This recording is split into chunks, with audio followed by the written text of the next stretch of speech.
Hey everybody, it's Mr. Wagstaff. Cool stuff to talk about today. So today we're going to talk about the Revolutionary War in America. Basically, America with no actual legitimate military is going to stand up to the most powerful military on earth and win. How? That's what we're going to talk about today. Let's get started. So today we're going to give an overview of what happens in the Revolutionary War. It's a very intricate war, as all wars are. But for a survey, of course, you gotta kind of simplify it. So we're going to do so by really focusing on two main characters today. The guy here on the left is George Washington, who we're going to talk more about him here in U.S. history. The guy on the right is General Cornwallis. All right, this is going to be the head military commander for the British Empire that gets sent over to the United States to stop this rebellion. Because keep in mind, America has already declared their independence. All right, now England is like, nah, we still own you. And England's going to come over here and try to prevent America from continuing down this path of being their own country. Typically, this, and on paper, it should have been a slaughter. Britain should have just absolutely annihilated the rebel forces over here in America. However, since that's not what happens, it's referred to as a revolution. A revolution is like a rebellion that wins. The reason that is at the same time, and this is a very, very lucky turn of events for America, the colonies, which would be America, is as soon as America declares their independence and England declares war on the colonies and comes over here, France, the second most powerful country on earth, declares war on England at the same time. So England has to use the majority of their military forces to fight France. So only a small percentage of their military actually comes over to the New World, comes over to colonies, comes over to America to try to stop the colonies from becoming their own country or continuing to be their own country. We've already said we were, so as long as that doesn't change, we are our own country. So that is an important thing to keep in mind here, that the colonies are not fighting the full force of England, just a small percentage they sent over here, led by General Cornwallis here on the right. All right, so George Washington here, and if you notice, sometimes they like to make these guys look pudgy in pictures because historically, food's been a big issue for society for most existence, you know. So a lot of times in these paintings, they actually make them look a little chubbier than they were in real life, as crazy as that sounds, because being chubby, having extra weight on you is a sign of affluence, of being rich, because you can, not only can you provide yourself with enough food, you can have too much food, and to kind of show your decadence. So George Washington probably wasn't this pudgy, Cornwallis probably wasn't this pudgy, but they would accentuate them in their paintings to make them look better, and this is what made them look better in the 1700s. So, George Washington, all right, is extremely influential here. Not surprisingly, the reason George Washington is so influential is he is the head of the colonial forces, all right, the Continental Army, all right. This is a very famous picture of George Washington during the Revolutionary War. I need to explain to you, while I love pictures and things like this, short of me drawing pictures, there's not a bunch of fantastic pictures from the Revolutionary War. Number one, everybody's fighting for their lives, so they didn't think to sit here and make these intricate paintings. Most of the paintings that we get are either portraits, as I've already shown you, or that portray battles afterwards, all right, which is going to paint whoever the winners are in a fantastic light. So, since America, spoiler alert, is going to win the Revolutionary War, and we're talking about how that happens here in a second, paintings like this become super famous in the United States because America is going to win the Revolutionary War, so all the paintings look like America wins. Because these are actual historical events. We're going to talk about this painting here in a second. However, America doesn't win a lot in the Revolutionary War. So there's not a ton of pictures I can show you of all these battles that America wins, because we don't win a lot. We actually get the crap beat out of us quite a bit in the Revolutionary War. However, America just has to not lose. And they will end up winning this war. They win some few key battles that are the huge turning point of the wars, and we're going to talk about those here today. But so when George Washington comes out with his Continental Army, he gets the bejesus beat out of him in the first couple battles he has with Cornwallis in New England in the northern states of the United States. We'll go ahead and call it the United States. Now, it's the Declaration of Independence has happened.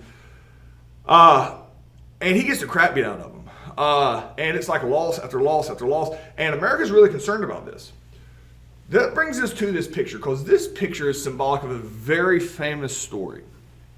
December 25th. All right. The war has just gotten good and started, and Washington's been losing. All right. No necessary fault of his own. He's just undersupplied, doesn't have the troops, doesn't have all this other stuff. And England brings over all these troops from other countries that they control, like the Hessians, which will be part of this story here. So the Hessians were like a special forces unit, all right, and they were in New Jersey, all right, and they had set up camp. George Washington decides to sneak attack the Hessians in the middle of the night. Not just any middle of the night, he does it on Christmas. See, almost everybody that was fighting in the Revolutionary War, regarding England, America, any of the other countries that England forced to go over here and fight, were all Christians, generally speaking. And because of that, usually Christian countries don't fight on Christmas. So this was an attempt by George Washington to get the upper hand. However, the Hessians are across a river in the middle of winter. And winter, and we'll mention this here shortly, back then was a lot colder than it was now. That's not a global warming, that's just a thing. It's just a little mini ice age was taking place at the time. So the river that the Hessians are on the other side of is frozen for the most part. It's got hunks of ice and stuff in it. You can kind of see it in this painting. Washington decides he is going to sneak over in the middle of the night and attack the Hessians, the special forces unit, and wipe them out. All right. So famously, George Washington crosses the Delaware in the middle of the night. This is the painting that comes up of it, because it ends up being a huge victory for America. And George Washington's like leading. He does go across with his men. There's 0% chance he's going to be up at the front like this, because he doesn't want to get shot. It's in the middle of the night. They've added a lot more light to this picture than what it really was. But so George Washington comes across the Delaware River, sneak attacks the Hessians, and it is a resounding victory for the Americans. This is the first win of the Revolutionary War. This is why it becomes so famous, because while Washington had been getting the crap beat out of him, this is an actual battle that he's going to win. And it gives a lot of hope that, hey, maybe we can be successful here in this war against the most powerful military on earth, Britain. But it was just one battle. This is 1% of the military that the British brought over here, and even the military they brought over is smaller than normal. So the question here is, what was the significance of Washington crossing on December 25th? You can talk about basically what's the significance of the win here in this battle, like how did that help the colonies mentally, and also how would this have given him an advantage, like coming over on Christmas Day? Why is that advantageous to help the sneak attack to catch the Hessians off guard, which is exactly what happens. So pause me, answer that completely, and we'll move on. All right, so I wish I could just turn around and say, and then we started dropping hammers on everybody and Washington started winning. He doesn't. He loses more battles after this, all right? Keeping the Continental Army together, the official army that travels around that aren't getting paid, even though they're supposed to because there's no money, they're starving, they don't have good supplies.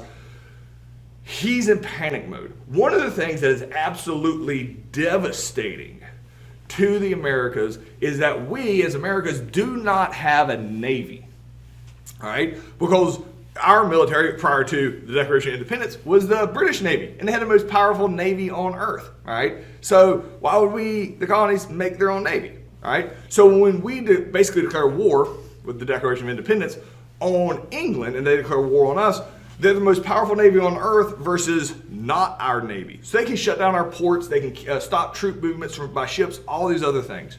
We desperately need help. We want France to come help us out. France, however, all right, is not willing to come over here and support the colonies, even though they would love for the colonies to be independent because that would hurt England, who's making a bunch of money off the colonies. They don't want to come over and help the colonies until the colonies can prove that there's a chance they could win without French help, to really prove to the French that, America could do this without their help, which is always a catch-22 in history. Like, they're like, you prove you can win without us and we'll help you out. And America's like, hey, if we could win without you, we wouldn't be asking you. But knowing that America needs a symbolically strong victory on the battlefield from between George Washington and General Cornwallis, all the eggs get put in a basket at a very famous battle called the Battle of Saratoga. All right. Long story short, George Washington has his second victory of the war, toe-to-toe with Cornwallis, and defeats Cornwallis in a battle. And Cornwallis has to pull back after this battle. This is the turning point of the Revolutionary War. All right, Washington had been getting the crap beat out of him outside that one time crossing the Delaware. All right, he's going to win here, straight up, no tricks. He's going to win at the Battle of Saratoga. Once the Battle of Saratoga is a victory for the colonies, France agrees, yes, we will start giving you supplies. We will start sending some troops over, basically in a support capacity, because again, they're fighting England over in England or over in Europe, so they can't really just give all their troops. And we will send over a little bit of Navy to help you out. This is huge. This is why the Battle of Saratoga is the turning point of the Revolutionary War, because now France is going to join on the side of the colonies. Not that they're big fans of the colonies, all right? But France desperately wants England to be weaker. If England loses control of the colonies, makes England weaker, therefore that helps France. That's why France wants to help out the colonies. So a huge member of this Battle of Saratoga was a general under Washington named Horatio Gates. So Gates, pivotal in this win at the Battle of Saratoga. So George Washington says, Horatio Gates, you're so good here, I got a new job for you. Because when Cornwallis loses at Saratoga, he runs down to the southern states, like South Carolina, Georgia, all right? And he decides if he can take over the southern states, which are less well defended because there's not as many people, and cut off like the cotton supply and things like that, it will really hurt the northern states where Washington is at. So Cornwallis, after Saratoga, runs down south. George Washington says, hey, Horatio Gates, you already helped beat this guy at Saratoga. Go down to the south. You're in charge here in the south. You take care of them here in the south. And so Horatio Gates runs down south to fight Cornwallis in the south, and does not have the same success in the south, and we're going to talk about that in a second, that he did in the north for a very unique reason. Here you can see like South Carolina, Georgia, North Carolina, Virginia, these southern states. This is where Cornwallis, after he loses at Saratoga, runs down south and basically sets up shop trying to secure these areas. And Horatio Gates, pretty much one of Washington's right-hand men, gets sent down there. Doesn't go well for him. But the question here is, why was the Battle of Saratoga considered the turning point for the American Revolutionary War? So you can talk about France, you can talk about the win. So pause me, answer that completely, and we'll move on. All right, Valley Forge.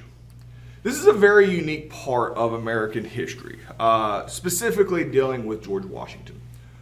It's wintertime. Saratoga happened in October. Big victory, and then winter hits. And this isn't like normal winter now. America and the world was going through a mini ice age in the late 1700s, so it was like crazy cold, all right? So it's so cold, people can't fight in the winter. France can't give supplies, nothing. Everything just shuts down in the winter and basically survive. Well, George Washington has to hunker down in a place called Valley Forge.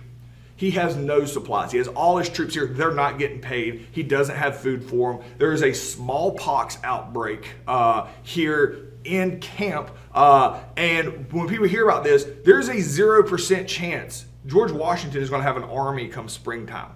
Based on the general knowledge at the time. They're sick, they don't have shoes, because shoes were a big thing, because you walked everywhere, and they have shoes, they have supplies, they had nothing, and you couldn't get it because everything was frozen. And he has to stay here for months, all right? So one of the craziest outcomes of the war And Britain is basically patting themselves on the back. War's over. George Washington's army, if they're either going to freeze to death, they're going to die, or they're just going to desert. They're just going to quit and go home. Like, why in the world would they stay? When springtime happened, George Washington rolled out of Valley Forge with his army fully intact, ready to fight. It blew everybody's mind. He figured out inoculations to stop the smallpox. He basically, by sheer willpower and quality leadership and getting his men to believe in him, he kept them together to get the springtime, to get them healthy and be able to go fight again. This, because obviously America is going to win the Revolutionary War. Spoiler, George Washington is going to continue to be famous. First president of the United States. Another spoiler. The fact of how he was able to hold the troops together at Valley Forge is one of the most symbolic concepts in American history of what type of quality leadership he had. That when times are tough, this is a man you can rely on to keep people together, to keep people focused, to not have people panic. So Valley Forge, while there was no battle that took place here, it is extremely famous in American history because it shows the quality leadership of George Washington and was really going to add to his reputation as just this fantastic and almost perfect level leader given the situation. So he comes out of Valley Forge and England's like, oh, we're still fighting? Okay, kind of catches England a little bit off guard that George Washington, against all odds, is able to keep the military together in Valley Forge when people are literally dying of frost. So the question here is, Valley Forge and keeping the army together is historically viewed as one of Washington's greatest accomplishments, though no battles took place. Why do you think this is? And we just talked about, like, why is Washington being able to keep the army together at Valley Forge considered modern day and even at the time one of Washington's greatest accomplishments in the entire Revolutionary War? So pause me, answer that completely. We'll move on. So France, after the Battle of Saratoga, after America comes out of Valley Forge, France is all in as much as they can.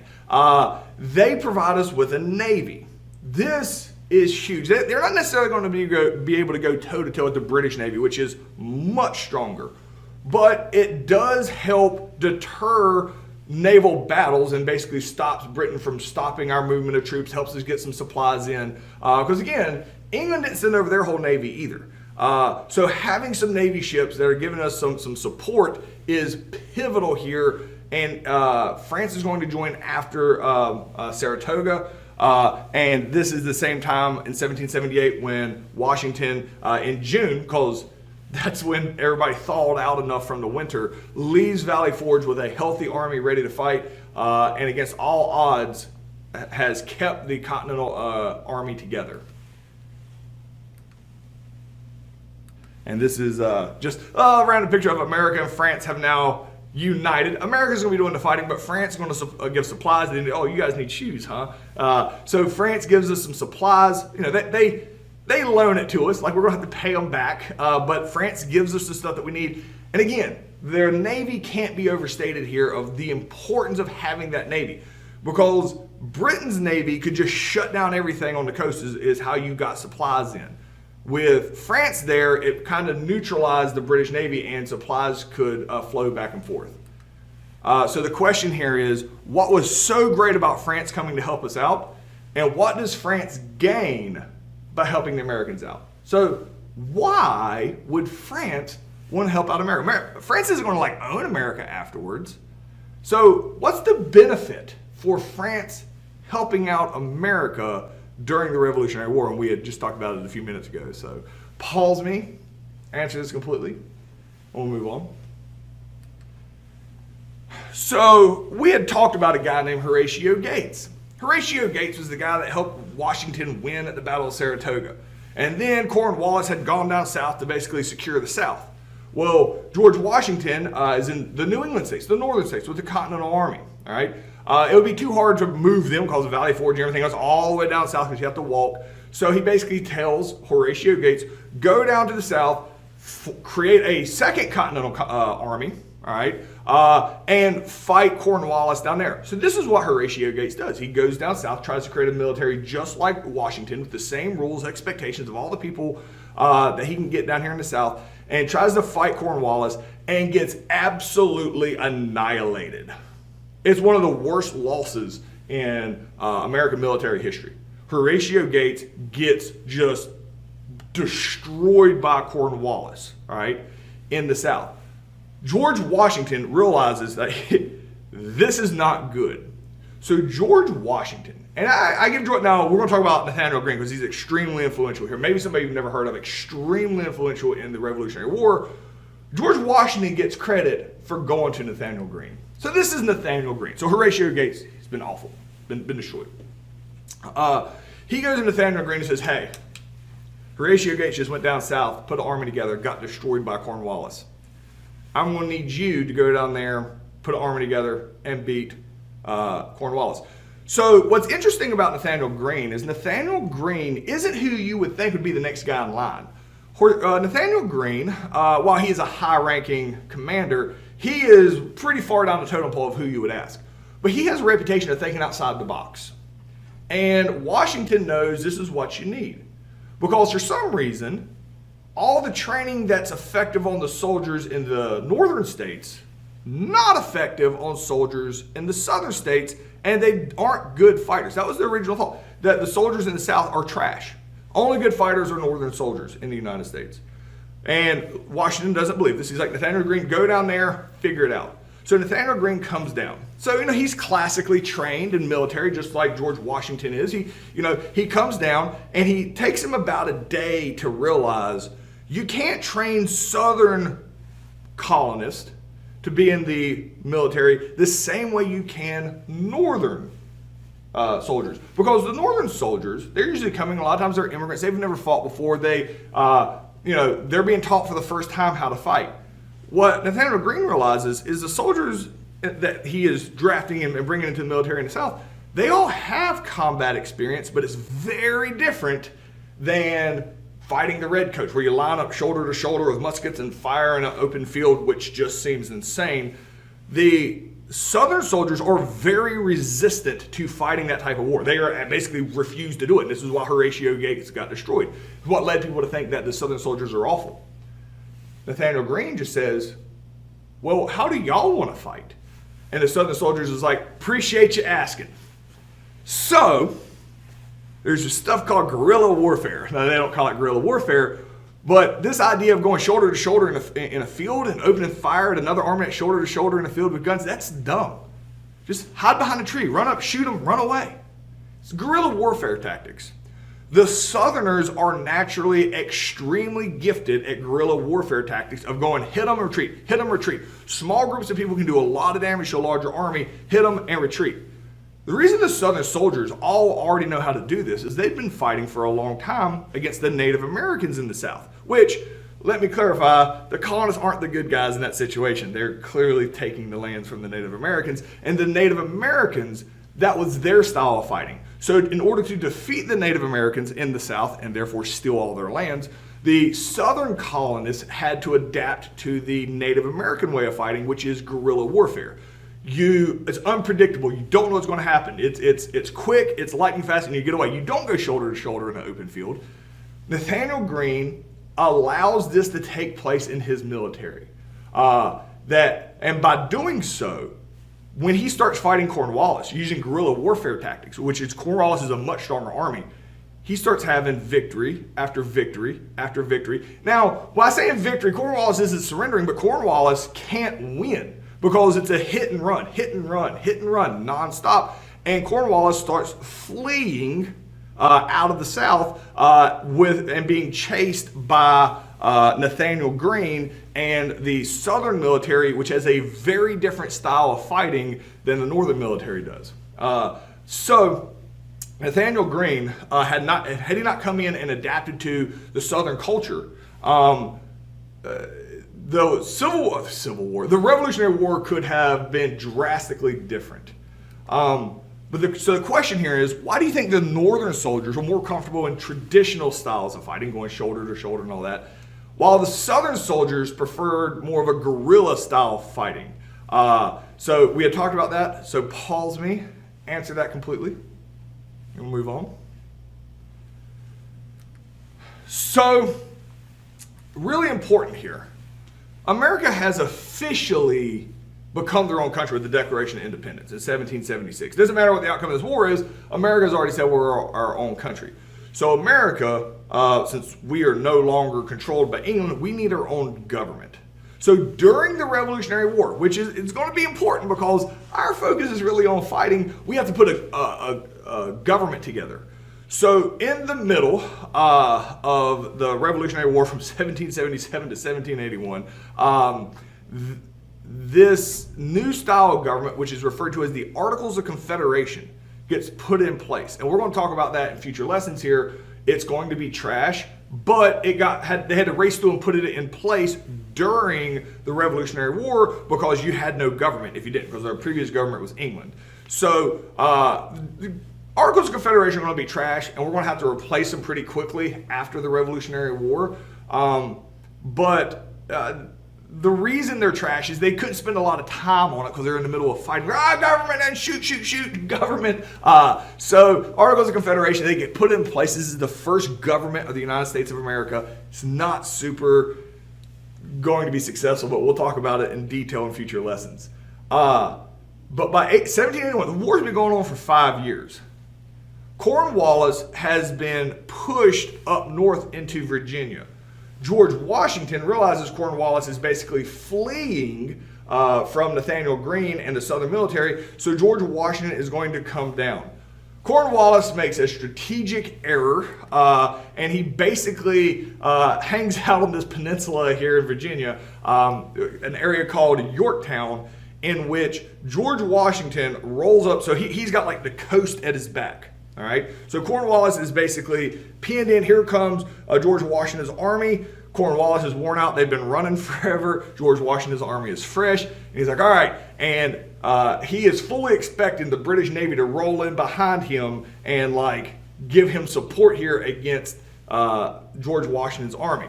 So he hears the ships rolling in behind him. He's like, yeah, it's go time. But those ships that are rolling in behind him are not the British ships. It's the French Navy. And Cornwallis realizes he's surrounded. I will talk about the Articles of Confederation a lot more in the next unit. But here at Yorktown, you can see here on the map, the British get surrounded. They get stopped by, they have the French behind them, they have the Americans in front of them. There's nothing that they can do. And General Cornwallis is going to surrender at the Battle of Yorktown to George Washington. When the head general from Britain surrenders to the head general for America, that ends a war. All right, that's how wars end back then. Back when it was simple, when the two head generals, one guy admits defeat. This is a famous painting. Again, the paintings only come out when there's a huge victory. This is George Washington up on his white horse that he rode. And the guy standing down there, it's symbolic. He was probably on a horse too. That is General Cornwallis, and this is supposed to symbolize, you see the American flag flying on the right, the white flag of surrender of the British on the left, the Revolutionary War is over and America has stood up and defeated the most powerful country on earth. Granted, it's only a very small percentage of their military that came over here. And when Cornwallis surrenders, the whole world acknowledges that the United States is a unique and independent country now. But the question here is, why do the colonists create a new government before England surrenders? Like, why not? Okay, then why don't we just wait till after they surrender? Well, you still have a country. Like during the wartime, like how do things work? How do taxes happen? How do you raise an army? These are things the government needs to do. And in 1776, when you abandon the old government, you can't just be a lawless society. So that is why the Articles of Confederation got raced and put together. They are not super great, and we're going to talk about those in future lessons here. But you had to put it in effect before the end of the war, just because you had to have a way of running your country. All right, that's as far as we're going to get today. See you guys tomorrow.